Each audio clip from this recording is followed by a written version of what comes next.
আসসালামু আলাইকুম সবাইকে। আবিদা লাইফস্টাইল চ্যানেলে সবাইকে স্বাগতম। আজকের ভিডিওটা একটু অন্যরকম। আজ আমি আপনাদের সঙ্গে শেয়ার করব মাত্র ৮,০০০ টাকা দিয়ে কিভাবে আমি পুরো মাসের সংসার চালিয়েছি।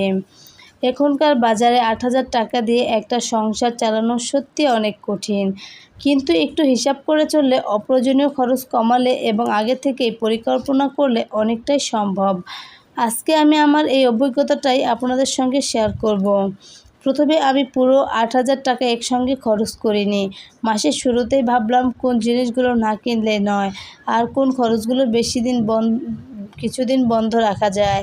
চাল, ডাল, তেল, লবণ, আলু, পেঁয়াজ, যে জিনিসগুলো প্রতিদিন লাগে সেগুলো আগে কিনে রেখেছি। সব কিছু ব্র্যান্ড দেখে বেশি দামে না নিয়ে যেটা ভালো এবং বাজেটের মধ্যে সেটাই নিয়েছি।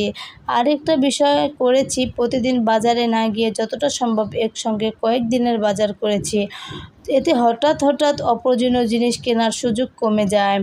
সংসারের সবচেয়ে বেশি টাকা চলে যায় খাবারের পেছনে, তাই আমি চেষ্টা করেছি ঘরের খাবার দিয়ে সবাইকে খাওয়াতে।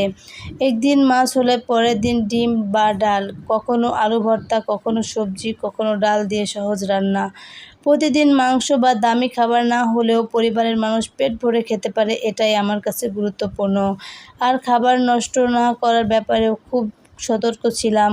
আগের দিনের খাবার ভালো থাকলে সেটা ফেলে না দিয়ে নতুনভাবে রান্না করে খেয়েছি।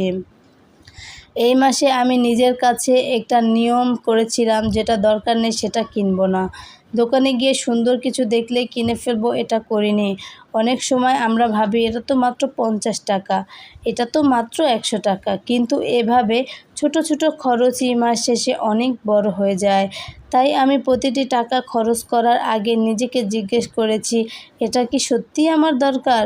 যদি উত্তর না হয় তাহলে সেটা কিনিনি।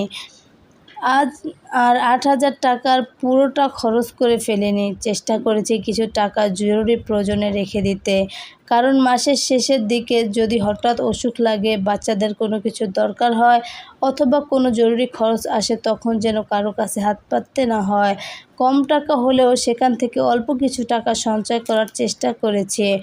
এইভাবে পরিকল্পনা করে অপ্রয়োজনীয় খরচ বাদ দিয়ে এবং ঘরের খাবারকে গুরুত্ব দিয়ে আমি ৮,০০০ টাকার মধ্যেই মাসটা চালানোর চেষ্টা করেছি। আমি জানি সবার সংসারের খরচ একরকম নয়, কারো পরিবার বড়, কারো ছোট, কারো বাড়ি ভাড়া আছে, কারো চিকিৎসার খরচ আছে। তাই আমার এই হিসাব সবার জন্য একইভাবে প্রযোজ্য হবে না। তবে একটা জিনিস আমরা সবাই করতে পারি, টাকার হিসাব করে খরচ করা। মাসের শুরুতে যদি আমরা লিখে রাখি কত টাকা আছে, কোথায় কত খরচ হবে, তাহলে অনেক অপ্রয়োজনীয় খরচ নিজ থেকেই কমে যায়।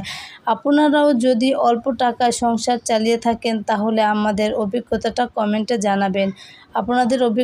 কমেন্টে জানাবেন। আর ভিডিওটি ভালো লাগলে অবশ্যই লাইক করবেন, চ্যানেলটি সাবস্ক্রাইব করবেন।